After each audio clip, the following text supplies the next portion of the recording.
Today's video is all about Allen Edmonds shoes. I'm going to highlight a 30-year-old unworn pair of Allen Edmonds shoes. I'm going to show you how to approximately date Allen Edmonds shoes, and as well as compare and contrast some of the minor differences I see between a shoe produced by Allen Edmonds 30 years ago and one produced a year ago. So let's go. Hello everybody, it's Robert Powers. 4.5 out of 5. Some stains there. Not too bad, huh? My shoe collection. Look how tight that is. I'm not a professional. Old pair of Allen Edmonds torn apart. That gloss. And here they are finished up. Hi guys, I just want to say first of all a little bit who I am. I'm just a shoe fanatic, a shoe nut, an Allen Edmonds raving fan. At this point, the making of this video in October of 2018, I don't get paid by Allen Edmonds to do this. Okay, currently I own, for myself, I own 7 pairs of Allen Edmonds, and I'm just doing this video just to kind of help put information out there now. This information that I'm getting, a lot of it is based on Allen Edmonds catalogs. A lot of them are available online going back to about 1970. I've spent hours poring over them, so what I'm telling you may not be 100% accurate. So if somebody knows more than I do, feel free to comment below, so that we all can learn and grow together better. And of course, I know what's going to happen as soon as I put this out there. Someone's going to show another website that I've never seen that has a whole bunch more information. Let's just keep it positive. Let's keep the comments constructive. Again, I'm not an expert, but I felt there was a gap here that I could fill. So, okay. So that being said, I'm going to show you, again, based on my experience, some of the approximate dating of the Allen Edmonds shoes. Okay, the differences we're going to see over the years are in a few different groups. One factor is the style of logo has changed on the outsole. The style of the logo would be the same on the insole, as well as the wording. For example, you can see here it says "The Handcrafted World of Allen Edmonds Made in USA," versus you can see some of the later models would say something different. They still say Allen Edmonds in the different script, "Handcrafted in USA of fine imported leather." The third factor is the style of insole. Here you see I call it a tanned, even though all the leather is tanned, but like the shiny, stained leather insole with a gold inset lettering, versus the very plain, leather insole. Okay, and so based on the catalogs, here's what I found. I'm going to start with the oldest first. So let me start here with 1956. That's about the oldest catalog I could find, so I don't know when the scripted logo, as I'm going to call it, actually started. It's just 1956 catalog was the earliest I could find. And the logo, as you can see here, is, kind of in cursive, so I'll call it the script logo, and it has a crest with a cross on it. I call it the cross crest. And it looks like that was used according to the catalogs from 1956 until 1962. Now, in 1963, the logo appears to have changed to all capital letters with the A and the E larger. So even though they were all capital letters, the A is the larger capital and the E is the larger capital, as you can see here on the heel and on the sole of the shoe. Also, you'll see, if you look carefully, the logo, the badge is no longer a cross crest. The crest is an A/E. Okay, so those two changes appeared to be made starting in 1963 until 1982. Now, I see in the 1982 catalogs, I think it was the fall 1982 catalogs, the logo changes one more time to all capital letters. Right.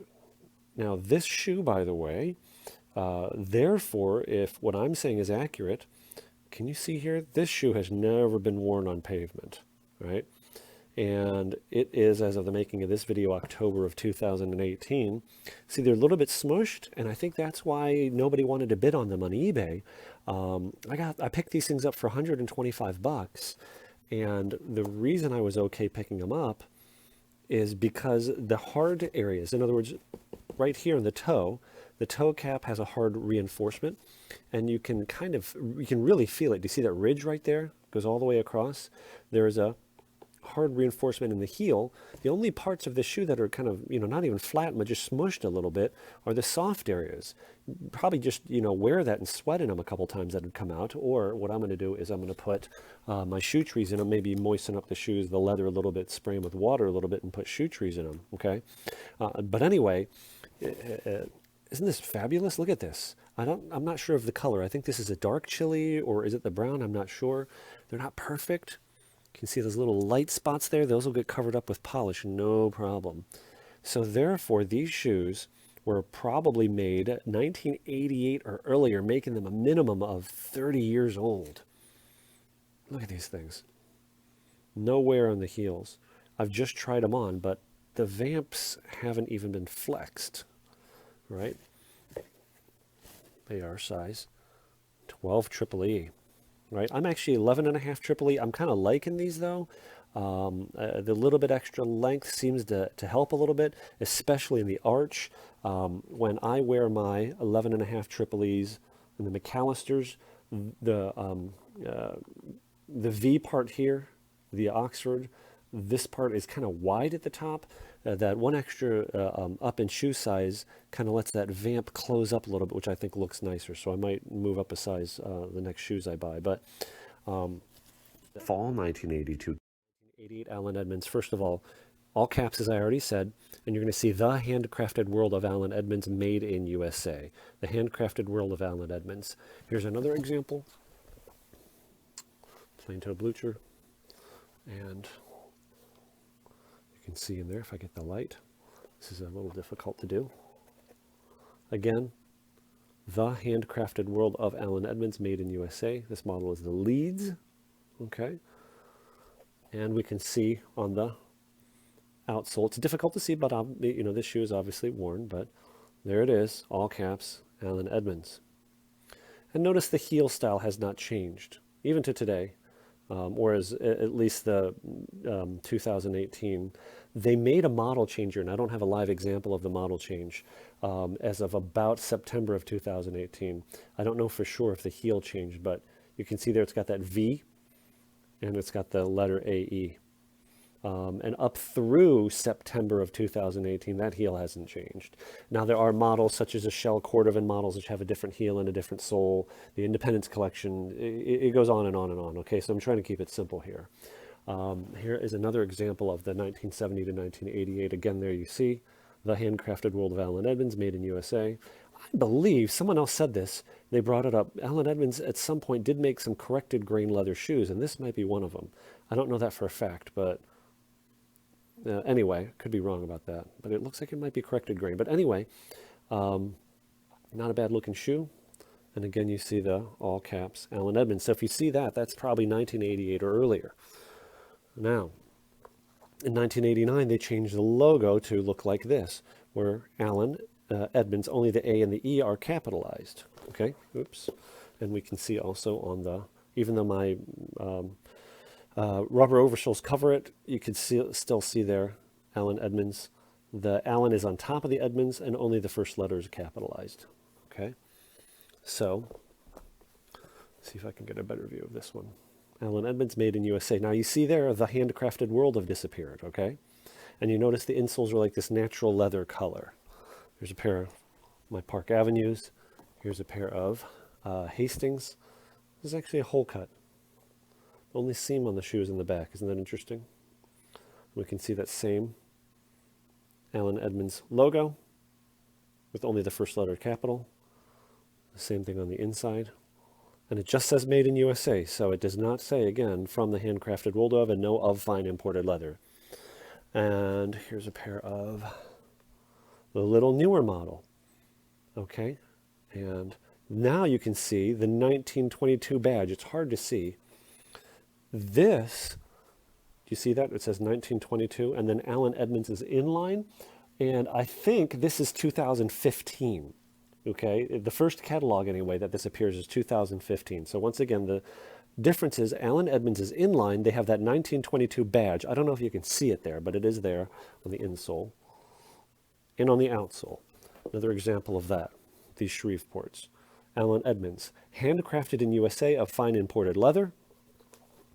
And on the outsole, you see the, if it'll focus, the 1922 badge.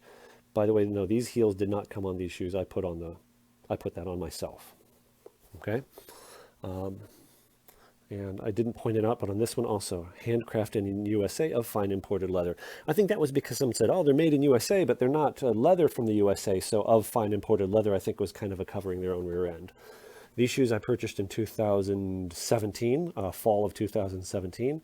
See this natural leather, Allen Edmonds, handcrafted in USA, a fine imported leather. By the way, I believe this style here, this darker brown insole with a gold inlay, I think also started to appear from what I could see about 2013. Okay, so if you see this style, it's probably 2013 or later. I don't know if it's still available. Now I'll cut in a picture here of a pair of shoes with black insoles. If you see black insoles with gold lettering, I believe that is that appears for the first time in about 2008 or 2009 through like probably 2010, 11, 12. I don't know when they stopped using it, okay? I think that's going to be 2008 to 2012, this style of black insole. So now what I just noticed, it's kind of interesting. I'm glad I didn't put this video out a few weeks ago. Just a couple weeks ago, Allen Edmonds changed their logo once more. And it's actually now the new logo is similar to this. If you go to their website, depending when you're watching this video, it's similar to this, except the best way I would describe it, and I'm hesitant to use it because I don't want to use the, Allen Edmonds Corporation's, like something from their website, but it looks similar to this, except the way I would describe the script is like a military script. But it is in all capitals again, and it says Port Washington, because that's where the shoes are made, is in Port Washington. So I thought that was kind of interesting. Now let me show you a couple of things. Let me go back to these. Let me show you a couple interesting things. I really looked these shoes over, knowing that these shoes are roughly 30 years apart. They're both a 65 last. They have different shoe, shapes, I guess you would say, forms they're made on. This is an 11.5 AAA. That's a 12 AAA. The size, if you line them up, there's not a big difference in size. If an 11.5 AAA fits you well, I don't think a 12 AAA is going to be like, oh my gosh, too big, And if it is a little big, I can always just put a insole, like a foam or leather insole inside of them. But here's a couple things I noticed. Look at the stitching. You see the stitching around the vamp there? Triple stitching. And actually, let me compare it to even these Park Avenues that were probably produced somewhere, I don't know exactly, but it's going to probably be somewhere in the 90s to early 2000s. Okay? But if you look at the stitching here, if I can kind of put them side by side, see the distance between the 3 rows of stitching? Now, I would never say there's anything wrong with that, but look how tight that is. That's like, wow. You see the difference? Some spacing there. Those are like, wow, right next to each other. It's really impressive. You see that? And this is a different style shoe, so that doesn't really apply to the McAllisters. Now, here's something else I noticed. Do you see the ridges there? It's called wheeling. So those ridges on the top of the welt. I believe the standard Allen Edmonds shoes today at the $425 full retail list price do not have any wheeling. Okay, and you notice no wheeling there. Okay, I believe you have to step up to the model line above their standard model line to get wheeling, like the Independence Collection, which is, I don't remember the exact price, but it's like $535 or $500, somewhere in the low $500 range. You got to pay about $100 more. And then they add also, I think, like a sheepskin lining or something, but it does have the wheeling on there. And here's something else interesting. I'll try and show it here. I was counting the number of stitches per inch. Can you see there? The stitches? It's about 7 stitches per inch is what I was counting. Okay? About 7 stitches per inch is what I counted there, compared to all the later ones. And even the other 2 examples I have from the 80s, the stitching is not that dense. But here it's about 4.5 stitches per inch.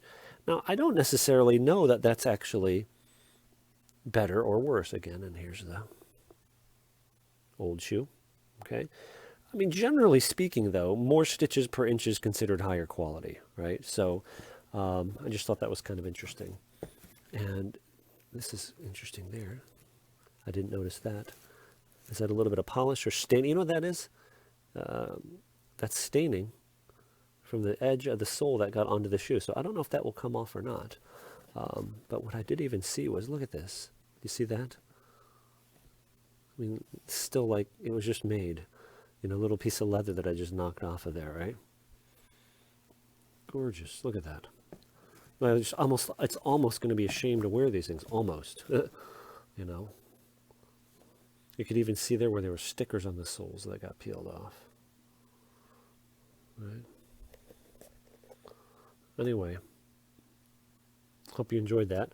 And what I'm going to do is I'm going to prep these shoes a little bit, and then I'll come back and show you the kind of the final result. And here they are polished up. I did my standard routine on them first. I took the laces out.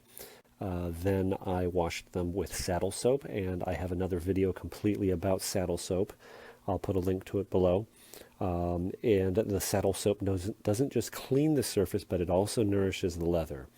Then I used kiwi leather lotion to put some further nourishment back into the skins. I polished them with mahogany, sapphire, shoe polish. That's the cream polish I used in the square glass jar. And then I finished off the toe caps there with the Medal d'Or mirror gloss. Isn't that gorgeous? I could have gone a little further with a spit shine, but that's pretty good.